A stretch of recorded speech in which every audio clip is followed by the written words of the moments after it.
I'm Midge Woolsey from New York's classical radio station, WQXR, and it's my pleasure to take you on this tour today. This is the historic Hopper-Goetschius house, one of the two oldest existing homes in Upper Saddle River. When the Hoppers first built their house here, East Saddle River Road was little more than an Indian trail, and the whole area was mostly wilderness. It would be 40 years before General George Washington marched his troops up the East Road right past the house. What we are about to show you is the fascinating history of the house and the families who lived in it, a history developed through years of careful research by historians and preservation experts, and from oral histories made by people who knew the families. We are fortunate that the house still exists and was not lost to development. Instead, it was donated to the borough by Clint and Grace Carlo to be run as a museum by the Upper Saddle River Historical Society.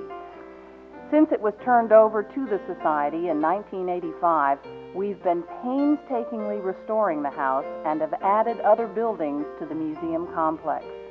This work is costly and has been financed solely through membership dues, fundraisers, grants, and charitable contributions. The Historical Society does not receive tax dollars from the borough. The house is an extraordinary example of a rural farmhouse in the 18th and 19th centuries, one that evolved from a simple one-room shelter to a fine home as the owners prospered. This pen and ink drawing by noted local and Bergen County historian Claire Thole shows the west wing of the house as it might have looked originally.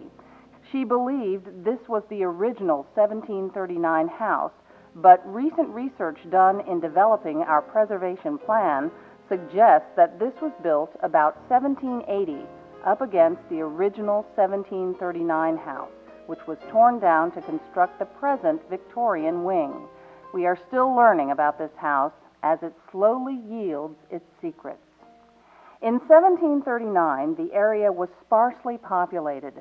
It is common knowledge that the first settlers didn't come to the Saddle River Valley until about 1700. That is true for European settlers, but there were human beings here long before that. Archaeologists have carbon-dated remains of prehistoric man living at the headwaters of the Saddle River 7,000 years ago. If the total time humans have lived in this area were 1 hour, Europeans arrived 2.5 minutes ago.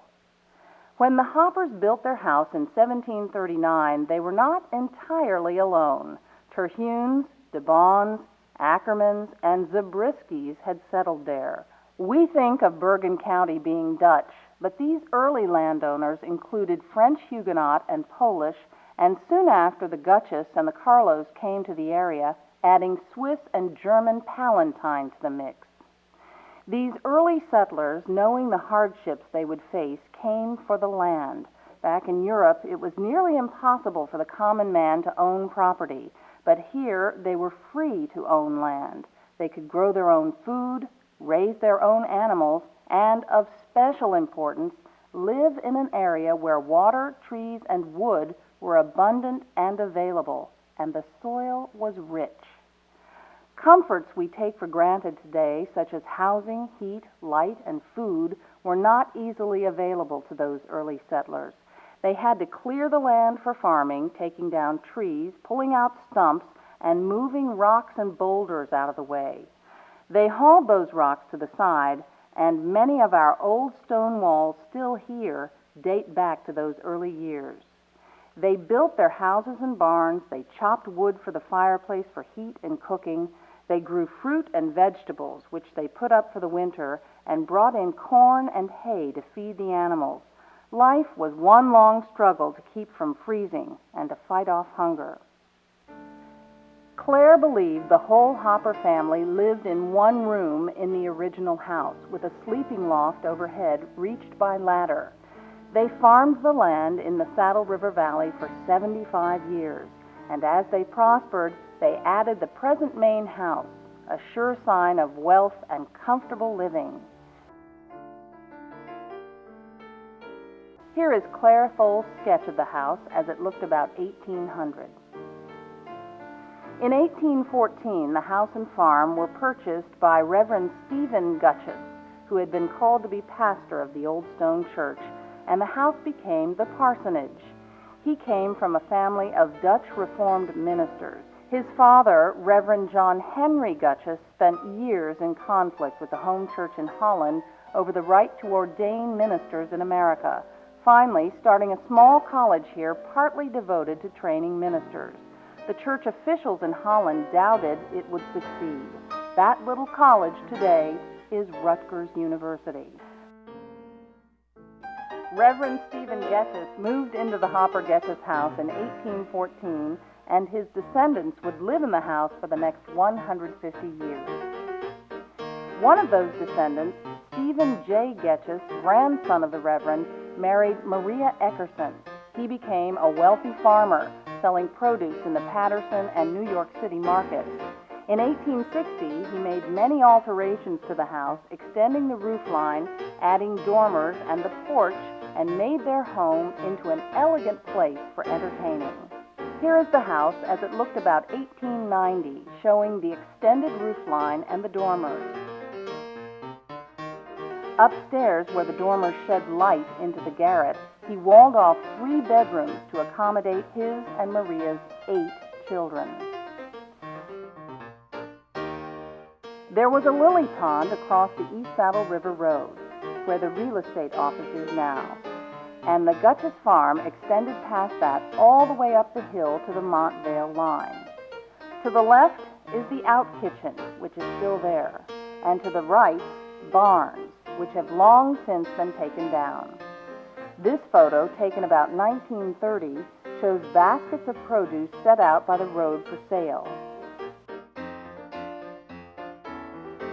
Stephen J. and Maria's youngest son, George, married Kate Fisher Goetschius in 1880. Here they are, about 1900. George and Kate inherited the house.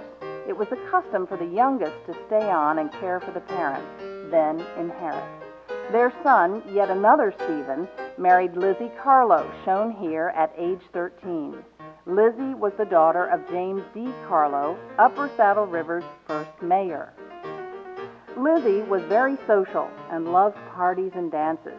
She had many admirers, but Stephen Goetschius won her heart, and they were married in June 1910, 9 years after this photo was taken. Lizzie was 22 and Steve 28. Here they are on their wedding day. Steve and Lizzie moved in with Steve's parents, George and Kate, and the 2 families lived in the house together, which again was common practice in those days. Now that we have met some of the Goetschius family, let's go inside the house and explore their home, starting with the oldest part, the kitchen wing. On this wall, there used to be a fireplace, which was used for heat and cooking. The cast iron stove came much later. The family spent many winter evenings here, gathered around the warmth of the fireplace and later the stove. The cabinet and the shelves contain old kitchen implements, almost all of them here when we got the house. We call this room Kate's kitchen. Kate was one of the last of the family to use this kitchen on a regular basis. In 2011, Kate's granddaughters Anne McGorham and Dorothy Dunn came to visit, and we spent a pleasant afternoon talking about their memories of their grandmother and her house. Here is Anne. Grandma loved people. No matter if it was inviting company or having people just drop by, she loved it. And she was ready with some kind of a refreshment. She was a good cook, too. I stayed with Grandma a few times, and it was different. The bed was lumpy and uncomfortable. One morning we had fried eggplant with pancake syrup for breakfast, but I really liked it. Grandma had an old-fashioned icebox. She would put a sign in the window which told the iceman that she needed ice. Grandma also had her milk delivered. If it was really cold and she forgot, the milk got all icy on the top of the milk bottles. Grandma had a favorite chair by the window in the kitchen. She used to sit there when she was not working. Dad refinished the chair, and I have it today. Grandma lived to be 92 years old. She died March the 3rd, 1955. Now let's go into the back room. There's no basement under this room, and this window probably got its crooked shape as the weight of the stone wall settled into the ground over the years. The Historical Society had to have the wall stabilized to prevent further subsidence. In this room, there is a rope bed with a tool for increasing tension on the ropes, the origin of the phrase, sleep tight. Also, notice the section of the wall uncovered to reveal the original mud and hay construction. Above are 3 tiny bedrooms. We had to reinforce the beams in Kate's kitchen to make it safe for visitors to go up there. Let's have a look. We restored the plaster, but otherwise these little bedrooms are in their original state. They were probably used by children, but also in the late 1800s, it was customary for the one-room school teacher to board with a local family, and a teacher did live in this bedroom for a time. Here we are in the cellar of the main house. Note the stone foundation here. That used to support the weight of huge back-to-back fireplaces, which once were in the parlors above. Down here are the shelves where the family stored fruit and vegetables they put up for the winter, and also kept their homemade wine.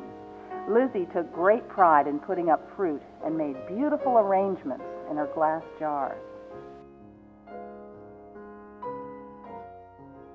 Now let's move to the main wing of the house. When Steve and Lizzie got married and moved in with Kate and George, this part of the house was theirs, and they used this room as a kitchen, dining room, and office. They had the room directly behind as a sitting room, and upstairs in the garret, they had the corner bedroom. Since there was no running water in the house, they also shared the well with Kate and George, and the outhouse. At the time they were married in 1910, Steve Goetschius was appointed Upper Saddle River Borough Clerk, an office he held for almost half a century. There were no borough offices back then, so he conducted business in this room, issuing hunting and fishing licenses, dog licenses, and even marriage licenses. He retired in 1956, but was named Assistant Borough Clerk at the time. Lizzie's stove was in one corner, and in the other, her pride and joy, a Hoosier cabinet. Here she is to tell us about it. We had all our furniture bought for our bedroom set and our kitchen things, the Hoosier cabinet and the table and the chairs. That came from Van Dyke's in Patterson. There were 2 beautiful big furniture stores on Main Street, one each side of the Opera House. And before they closed the store in the late afternoon, it was all loaded on the wagon, ready packed, and put in the livery stable. And in the night, the Opera House caught fire, and the 2 furniture stores were completely ruined. So we had the last Hoosier kitchen cabinet out of the Van Dyke store. This is their Victrola they bought for $45. $45 was a lot of money in the early 1900s, but think of the pleasure that came with it, bringing music into their home. When the borough's work was done, Steve put away his books and papers, and his desk became a dining table. They enjoyed having company for dinner, and one dish Steve's hunting buddies especially liked was Lizzie's squirrel soup. My husband dearly loved gray squirrels, which is delicious if it's made right. You have to clean your squirrels and wash them all good. Let them stand just a little while in salt water. If you leave them too long, you draw the flavor out. And then put them on and cook them with pepper and salt, and watch them carefully. And cook them until they're tender. Go on and put onions and parsley in your soup, and rice. And after they're through with the soup, and by that time I have the rest of the squirrel all cooked and ready to put in nice hot butter in the pan, in the frying pan, and brown them nicely. And I would have mashed potatoes, and I'd have creamed turnips, and I would have different kinds of vegetables, and a great big dish of applesauce with red cinnamon candies in, which the boys loved. He served them with beer, all the beer they wanted to drink, and they could have smokes if they wanted with their dinner, and they really did enjoy it. Now that we've had dinner, let's move into the Victorian parlor. You'll notice this room is elegant, while Kate's kitchen is more primitive. That's the way the rooms were when we got the house, and we've kept them that way, carefully restoring them to keep them historically accurate, including the paint and furniture in this parlor room. This is where the back-to-back fireplace was. We saw the foundation downstairs. Stephen J. Goetschius took out the fireplace after he purchased a wood stove for heat. By then, fireplaces were considered old-fashioned, and Stephen J., like everyone else, wanted to be modern and up-to-date. When the fireplace was taken out, it was replaced with a stairway leading up to the garret. This is the china cabinet, left exactly as it was when we got the house. And here on this table is where Kate Goetschius spent many evenings playing pinochle. Anne McGorham tells us about that. She loved playing cards, particularly pinochle. Often when we'd visit on a Sunday, everyone except Mom and Aunt Lizzie would end up playing pinochle with Grandma. Everyone was invited to join in, even me, and we'd use 3 or 4 decks of cards. Grandma taught me how to play double solitaire, and we played many, many games. This space upstairs was originally open, used for storage. Note the construction. H-frames, a type of structural support system the Dutch brought from their homeland and used in building houses and barns. In fact, H-frames, much like this, support the Van Riper Tice barn here in the museum complex. Note the wooden pegs. They are made by hand, shaped to fit the holes drilled in the hand-hewn beams and columns. There are no nails or bolts here. The pegs, called trunnels for tree nails, hold the building together. Here are the 3 bedrooms Stephen J. added in 1860 as his family grew. This is one of them, once Steve and Lizzie's bedroom, with our collection of quilts. Kate and her sisters socialized over sewing quilts, and they made a lot of them. Kate would hang them out by the road, and occasionally someone passing by would stop and purchase one. Lizzie Goetschius was the last of the family to live in the house. When Steve passed away, Lizzie's nephew, Clint Carlo, insisted on installing running water. That was 1962. Up until then, the family relied on the well and had to use the outdoor privy. Here is Lizzie once again. And as far as water, we had to go out to the well for all the water. And I carried all the water in and all the water out for a little over 52 years. This is the well where Lizzie got her water, and the out kitchen with its beehive ovens. They also used it as a smokehouse. A lot of bacon came out of this building. The out kitchen may be older than the Hopper-Goetschius house itself. It was in ruins when the Historical Society took over the house, and we had it restored, including rebuilding the beehive oven. Here is the Van Riper Tice barn, built in 1800. John Adams was president in 1800, succeeded by Thomas Jefferson in 1801. So this barn dates back to the beginnings of the United States. It was originally located on a farm on the West Saddle River Road near the Cultural Center, and moved here and restored by the Historical Society in 1989. Note the hand-hewn beams and the H-frames held together by trunnels. It is one of 5 New World Dutch barns left in Bergen County. This is the Ramsey Sayer House, the oldest existing frame house in Upper Saddle River. Originally located on Crescent Avenue near Ramsey and moved here and restored. It was at one time owned by William Ramsey, grandfather of Kate Goetschius. It's set up as a one-room school and also houses our Indian artifact exhibit.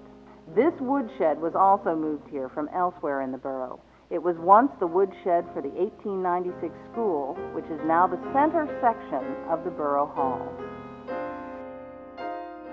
We can't end our tour of the house without stopping by Lizzie's flower garden. Lizzie loved gardening, and here she is in her wild flower garden. Lizzie's gardens have been faithfully reproduced by our garden committee and remain one of the highlights of the museum complex.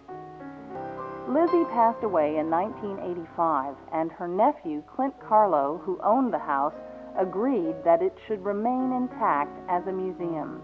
Since then, the Society, with a great effort of many volunteers, support of charitable organizations, and the work of restoration expert George Terrell, has done extensive restoration work on the house and the other historic buildings.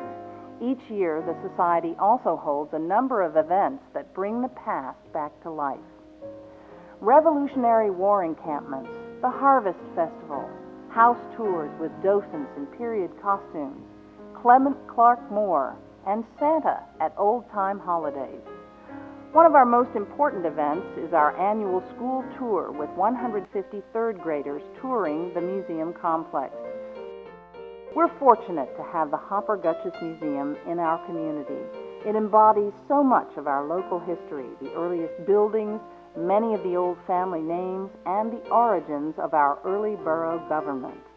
It's a time capsule of life in a rural town years ago. We hope you've enjoyed this brief tour of the Hopper-Goetschius House and Museum and will come and visit us and step back in time. We're open Sunday afternoons in the summer and by special appointment.